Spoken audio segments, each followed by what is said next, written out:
ታሪክ ለመጀመሪያ ጊዜ በኢትዮጵያ ፖሊስ ዩኒቨርሲቲ የፒኤችዲ ትምህርት ፕሮግራም ማስጀመሪያ መርሃ ግብር ላይ ጥሪያችንን አክብራችሁ ስለተገኛችሁ በራሴና በዩኒቨርሲቲ ማኔጅመንት ስም ላቅ ያለ ምስጋና እያቀረብኩ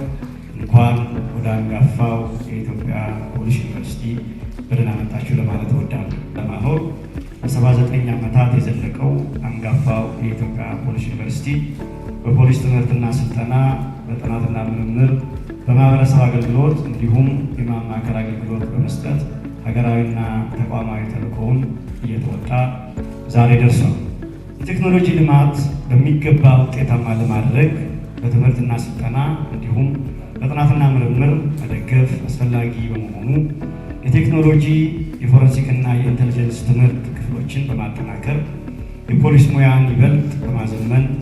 ከፍተኛ ትኩረት ሰጥቶ እየሰራ ይገኛል። ዩኒቨርሲቲው የትምህርት ስልጠና ፋካልቲዎችን ከጊዜ ወደ ጊዜ በማስፋት አሁን ላይ 6 በማስተርስ ፕሮግራም፣ 19 በመጀመሪያ ዲግሪ መርሃ ግብር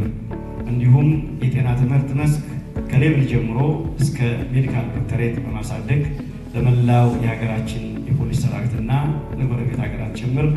ነፃ የትምህርት ዕድል በመስጠት በማስተማር ከጎረቤት ሀገራት ጋር አብሮ የማደግና ትብብር እንዲጠናከር የበኩሉን ድርሻ